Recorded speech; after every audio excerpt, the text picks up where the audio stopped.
The New York Rangers have made another trade here, this time acquiring Columbus Blue Jackets forward Jack Roslovic. Now, no, I get it. It's not this big blockbuster trade here, but this is a pretty good deal here for the Rangers, acquiring a pretty solid player. I mean, Jack, like I said, he's not some groundbreaking player here. He's not some elite top-line talent. But what he is a pretty good player who can be either on that top line there alongside guys like Kreider and Zibanejad, as he is more of a kind of playmaker, which I think that could work pretty well alongside guys like Kreider and Zibanejad, who we know at times can definitely have their struggles while scoring at 5-on-5. A guy like Jack Roslovic can help with a lot of that, as he is a pretty solid playmaker. He can kind of facilitate for that line while having, two great goal scorers in Zibanejad and Kreider who can play make a bit themselves.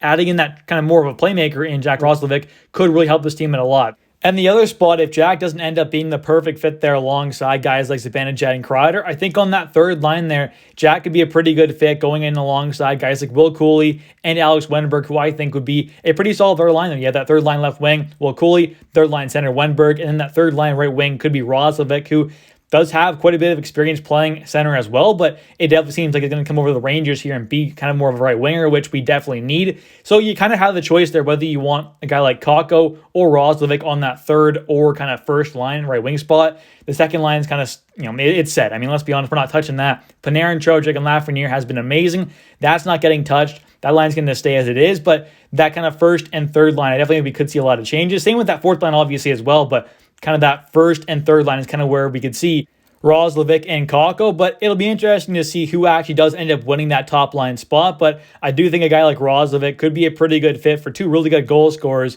in Kreider and Zibanejad, who definitely do at times have their issues scoring at 5-on-5. So putting in Roslovic there hopefully will help things out quite a bit for the Rangers. And now taking a look at the actual trade, though, that happened, it was Jack Roslovic coming over to the Rangers for a fourth-round pick in 2024 that is conditional on if the Rangers do make the Cup final in 2024 this season, it will become a third-round pick in 2026 because the Rangers obviously don't have a third-round pick until then. So not a bad deal here for the Rangers at a third or a fourth-round pick. And if it's a third-round pick, that means the Rangers made it all the way to the finals. So I think as Rangers fans, we can be okay with that. I think it's a great trade here for the Rangers. Obviously, a lot of draft picks have been moved away now.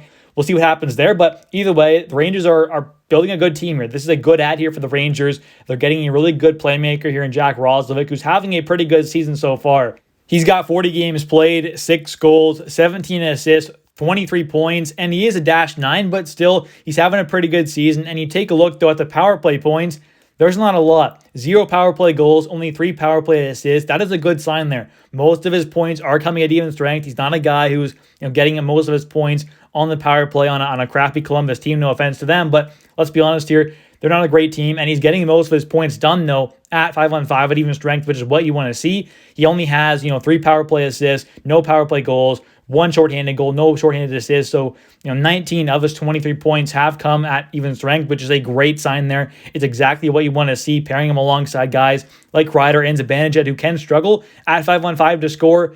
Adding in a guy like this who can get the job done at 5-on-5, he can get the job done, be a good playmaker for them. I definitely do think this is a great ad. Taking a look, though, at the other couple seasons, though, last year with Columbus had 77 games played, 11 goals, 33 assists, 44 points. A great season there. And again, didn't have too many power play points there, only had 9 out of 44 points. That's not too terrible. The year before that, though, back in 2021, 2022, when he was 25 years old, had 81 games played, 45 points. So he has kind of proven to be a pretty great player over the last couple of seasons, putting up some very good numbers on, not great Columbus team for the most part. So I think he's been doing a pretty good job. But taking a look here at what he's done in the playoffs over his entire career, the only time he's actually been in the playoffs is obviously with the Winnipeg Jets, where he ended up starting his career. But with them, back in 2017-18, in his first career playoff run, had 10 games played, 3 points. Then in 18-19, had 6 games played, no points. But then, though, in 19-20, his most recent time in the playoffs, back when he was 23, had 4 games played, 2 assists. So we did have, 3 seasons in a row there, making playoffs, having a total of 20 games played, 5 assists, no goals.